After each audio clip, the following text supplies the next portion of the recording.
นี่มากับแม่ตากล้องเด้อพอดีมาเบิ่งงัวเด้อแล้วก็เลยมาเลยฮะจ้ายังไงเปิดเพราะว่านี่เฮ็ดกินเด้อเอิ้นเฮ็ดหยังครับอัมเชโอ้กินได้เด้อตัวนี้เด้อเฮ็ดส้ม那一直在那个。โอ้นี่กินได้นี่โอเคเอากลับไปคือมาเข้าป่านะโบจำเป็นต้องเอาแต่บาสิ่งที่เขาตามหาอยู่เนาะทุกอย่างที่กินได้เอาไปหมดเนาะลดพรขาใส่ใจลดพรขาอาหารนี่ได้ยินเสียงจักจั่นห้องบ่ตัวนั้นแหละโดยเฉพาะพี่น้องเผ่ามงเฮาเนาะน่าจะโอ้ความรู้สึกแบบว่ายังอยู่ภูอยู่ป่าอยู่ดอยนะประมาณนี้เลยเนาะหน้านี่ก็เป็นช่วงที่หน้าที่จักจั่นตัวนี้ห้องฮะเจ๊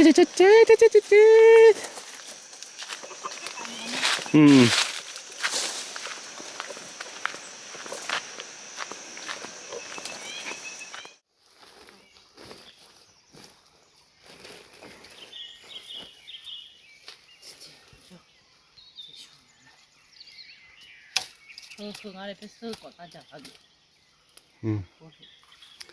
สบายดีทุกคนเนาะที่กำลังติดตามรับชมทาง2Aกันหน่อยอยู่ณตอนนี้เนาะมื้อนี้เขามากับแม่ของตากล้องเด้อเขามาหาอยู่หากินเนาะมาหาของปลาบอกยังไงเนาะมาหาของปลาเก็บผักฮักเนาะทุกอย่างที่กินได้เขาเอาไปหมด ไปเลยอันนี้จะเป็น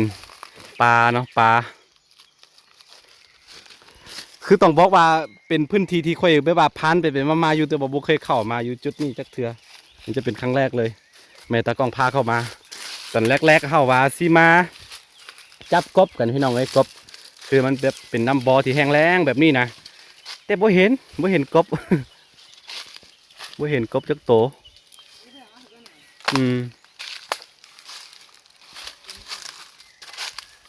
สงสัยชาวบ้านเขามาจับก่อนไม่เห็นพูดจริงหรือเปล่าเว้ยอันใดที่เห็นกินได้มันอย่างกับแม่ตะกล้องเอาหมดเด้ออันนี้บูฮัวก็เอิ้นยอดเนี่ย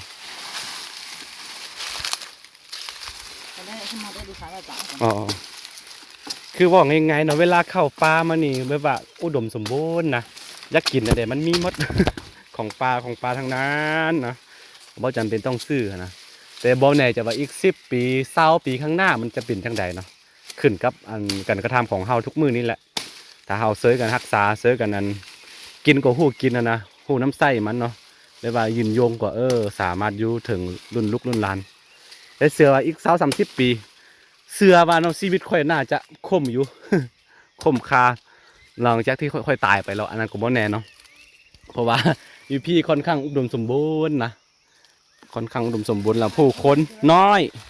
เนื้อที่ดินหลายเนาะเป็นความโชคดีอันนึงทีพอผลใหญ่มาอยู่นี่โอเคเราตามแม่ตากล้องไปเรื่อยๆตอนนี้เพิ่นก็เก็บยอดหวายพี่น้องเอ้ยเนาะนี่แต่ละเก่ามันมีหมดอาหาร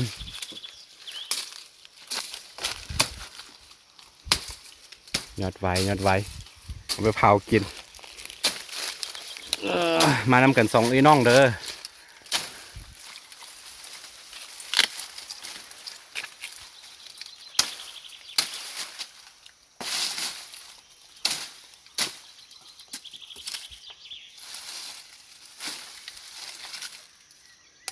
แม่ก็คือต้องหลายคนบ่ฮู้เนาะแม่ของตากล้องจะเป็นผู้กกเนาะลูกกกของพ่อแม่เด้อห่างกับค่อยประมาณ8 ปีมีเพิ่นแล้วก็มีค่อยมี2 คนเนาะบ่นับทั้งแม่ตากล้องกับเป็น3 คนค่อยผู้ที่4แต่ว่าผู้นึงเสียไปเนาะผู้ทัดจากแม่ตากล้องมาผู้หญิงเสียไปตอนช่วงปี2 ปีแต่ว่าได้ประมาณขวบ2 ขวบแล้วก็เสียชีวิตไปนะเมื่อก่อนเนาะอาจจะเป็นย้อนไข้ยุงบ่หรือว่ามันยังบ่จักเนื่องจากว่าเมื่อก่อนมันบ่มีห้องหมอบ่มีหยังไกลจากบ้านเด้อประตูเมืองหั่นน่ะเนาะบ่มีเส้นทางรถบ่มีอยู่ภูอยู่ดอยพู้นก็เลยว่าบ่ได้ปัวมันหยังเลยเสียชีวิตไปค่อยบ่ทันเกิดเทื่อเนาะตอนเพิ่นเสียอามาเพิ่นมี7 คนแล้วก็มีน้องชายผู้หนึ่งที่ทัดจากค่อยไปเนาะก็เสียชีวิตคือกันเนาะ2 ปีอันนั้นถือของได้2 ขวบแล้วก็เสียชีวิตไป กำลังนะฮะกำลังเฮียนว่าวเฮียนปางนะลืมยากคือกัน ตอนตอนค่อยยังน้อยๆเนาะประมาณ4-5 ขวบเพิ่นก็เสียไปนี่อันนี้ก็อีกยอดไว้สักนิดนึงเยอะแยะพี่น้องเอ้ยหาของปลาเห็นยังเอาหมดนั่นนี่เห็นบ่เห็นฮอตวิงเห็นฮอต ของสายปลา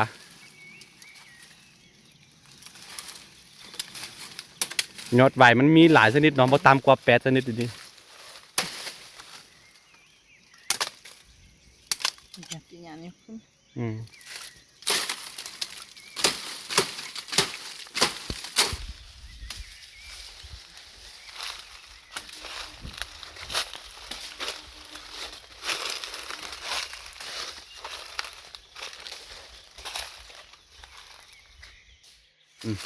คือทุกคนตอนนี้เนาะสองไอ้น้องเฮาก็ย่างมาเมื่อยๆแล้วก็สิกินน้ำกันนะเอาสิกินน้ำลืมเอาน้ำมาครับก่อนนี่ง่ายๆเนาะเครือไม้เครือเถาวัลย์ที่เห็นอยู่นี่เขาสิกินไม้กินน้ำตัวนี้แหละให้แม่ตะกล้องตัดมากันแซ่บเด้อแล้วก็พูดก็ดีเจ้า Potong nama tu je. Potong nama tu je lah. ดูแม่ตะกล้องว่าบนไหนจะว่ามันสิมีน้ำบ่บันทึกนี่เห็นบ่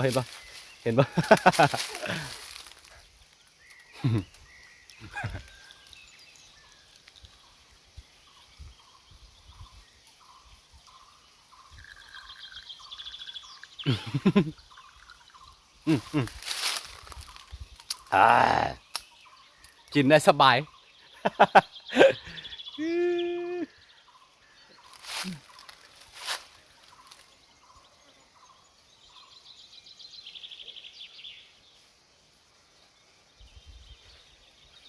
อ่า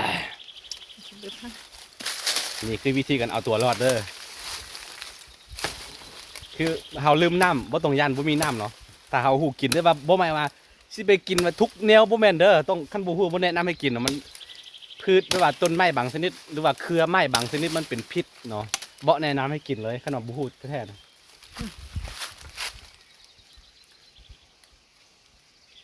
Dia kan madu ni.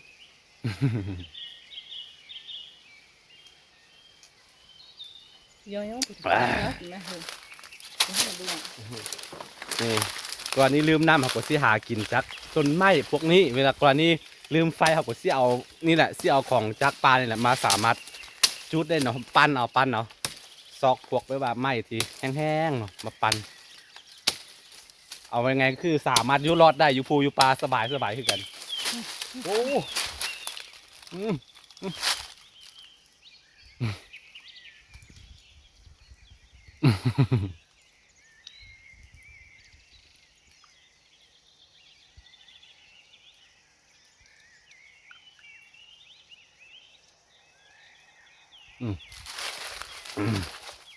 เรียบร้อยอิ่มแล้วแ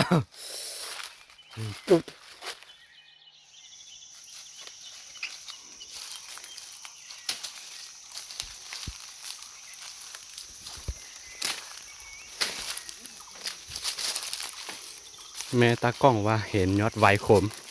คือในยอดไวแต่ละชนิดที่เคยกินมาเนาะยอดไวขมตัวนี้จะแซ่บจะมีรสชาติด้วยว่าขมนิดนึงไปเผาแล้วก็ตามเจียวพี่น้องเอ้ยสุดๆเลยได้ยินเสียงนกโคระโดกห้องนี่กะ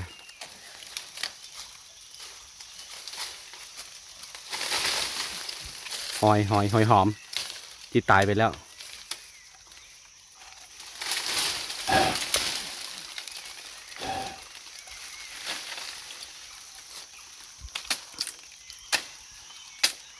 ลวดลายงดงามธรรมชาติสร้างขึ้นมา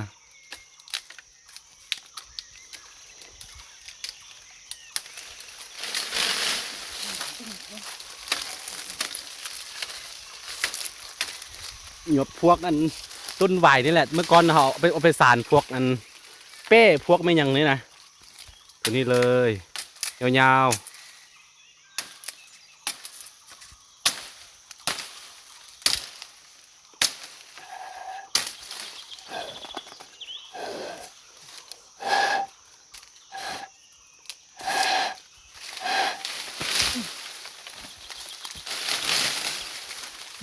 ตัวนี้แม่ของตากล้องกำลังดึงลง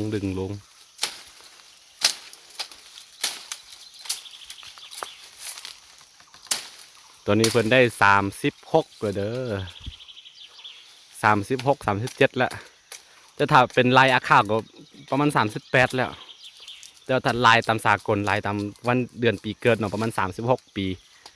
37 ปีปีนี้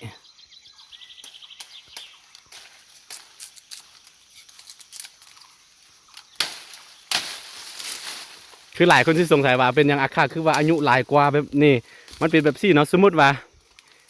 ลูกค่อยนะเกิดวันที่29เดือน12 2021นะแล้วเดี๋ยวปีใหม่เนาะวันที่1เดือน1ปี2022ก็ได้ปีหนึ่งแล้วนะได้2 ปีแล้วนะเพราะมันนับทั้งปีเก่าปีใหม่เด้มือเดียวปีหนึ่งแล้วก็เข้าไปเดือนหนึ่งก็เป็นปีหนึ่งแล้วนะก็เป็น2 ปีแล้วเนาะประมาณนี้ก็เลยว่าอายุมันจะเพิ่มกว่าผู้อื่นแต่ว่าเขาก็ไล่ตามถ้าเวลาไปเข้าเฮียนมันอย่างก็เขาก็ไล่ตามวันเดือนปีเกิดที่เขาเกิดเนาะ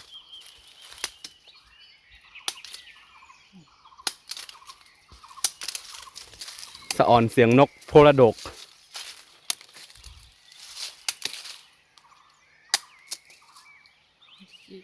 น่าจะกินไหมคะเงาๆแบบนี้เลยทุกคนเนาะเอาไปเผาแล้วก็ตามเจียวโอ้โหพี่น้องก็ต้องให้ว่าของปลาทั้งนั้นไป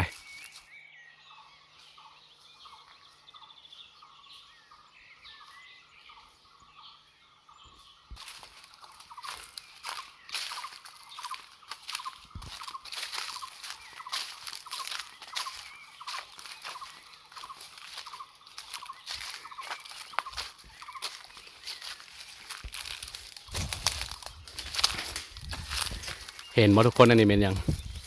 เดี๋ยวสิให้เบิ้งเด้อเห็นปะมันคือต้นซาปานี่เอง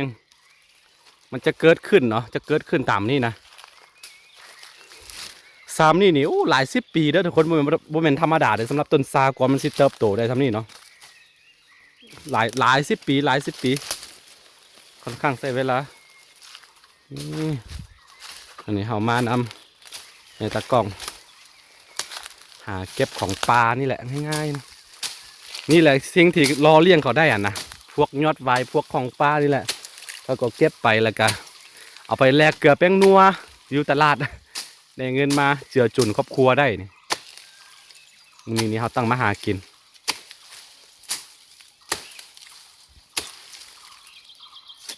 ได้ผ่านนี้ปัจจุบันได้ได้สักสักได้ปีน่ะ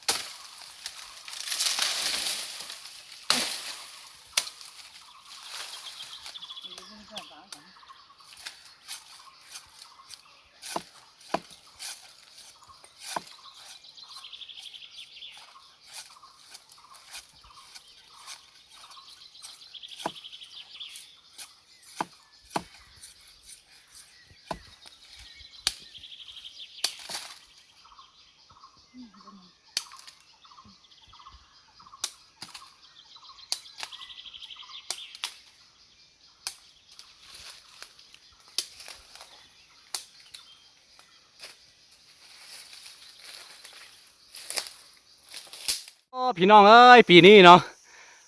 อันนี้ก็มักไฟกินบ่หมดแล้วพี่น้องเอ้ยก็น้องเป็นดอกเห็นบ่นี่ปีกายนี่มันบ่งามมันบ่เป็นมากนะเป็นได้บางบอนเนาะนี่เห็นบ่วู้ฮู้ซ้ำสิกินมักไฟคือมักไฟนี่มันบ่หมายความว่าแต่ละปีมันจะเป็นมากเลยเนาะบางคงเขตบางพื้นที่มันก็บ่เป็นนะบางปีก็เป็นว่าจนน่าตกใจหลายเนาะนี่ประมาณเดือน5โอ้ได้กินแล้วตัวอ่อนๆเนาะนี่คือต้นมักไฟโอเคมื้อนี้พาตามแม่ของตากล้องมาหาของปลากันวันนี้เรามีภารกิจอันหนึ่งอีกในตากล้องสิพาไปขุดอ้นเนาะ เดี๋ยวไปเจอกันอีกคลิปหนึ่งนี่เรากลับไปหาขุดอ้นก่อนแม่ตากล้องอยากขุด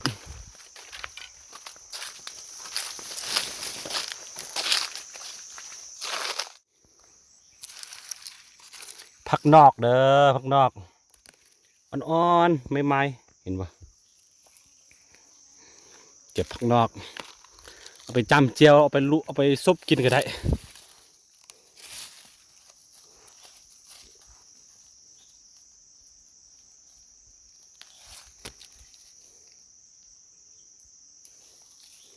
สวยงามอ่อนๆ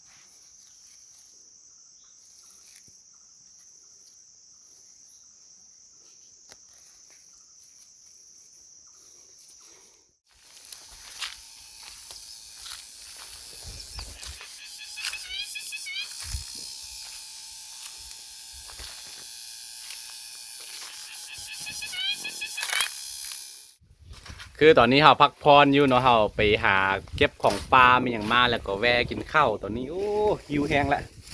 ของกินของปลาก็เราสิกินสดๆแบบนี้เลย บรรยากาศนี่ช่วงนี้ก็เป็นช่วงหน้าร้อนเนาะหน้าแล้งแล้วก็ร้อนเลยทุกคนเด้อเดี๋ยวประมาณฮอดท้ายเดือนมีนาก่อนไหมป่ะฤดูใบไม้ปงใบไม้มันยังจะออกเขียวๆงามนี่โอเคตอนนี้แม่ตากล้องกำลังซีเฮ็ดของกินดิบๆนี่ที่จริงเขามาจับกบพี่น้องเอ้ยจับกบแต่ว่าบ่มีเนาะน้ำแห้งแล้วก็ชาวบ้านเขามาเอาก่อนหมดแล้วก็มันบ่มีเขาก็เลยมาหาของปลาไป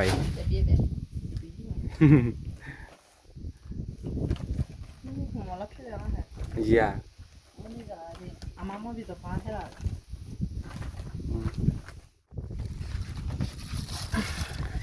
นี่ผักนอกดิบๆของเราแล้วก็นี่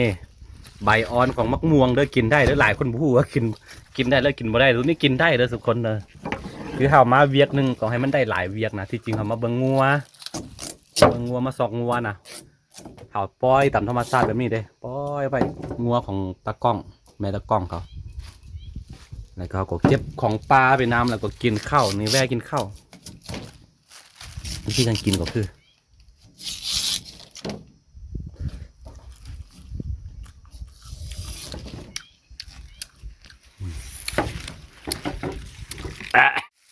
โอ้แซ่บไปทุกคนเนาะหาคุยกินได้นี่ยอดอันใบมักม่วงอ่อนๆนะแซ่บเลย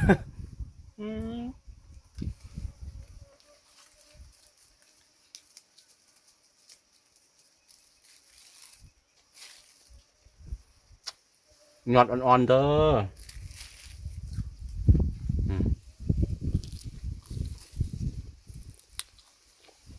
응, 누구냐?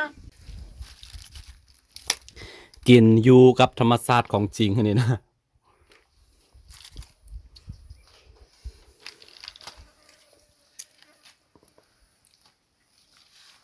맛있네. ผักนอกอ่อนๆ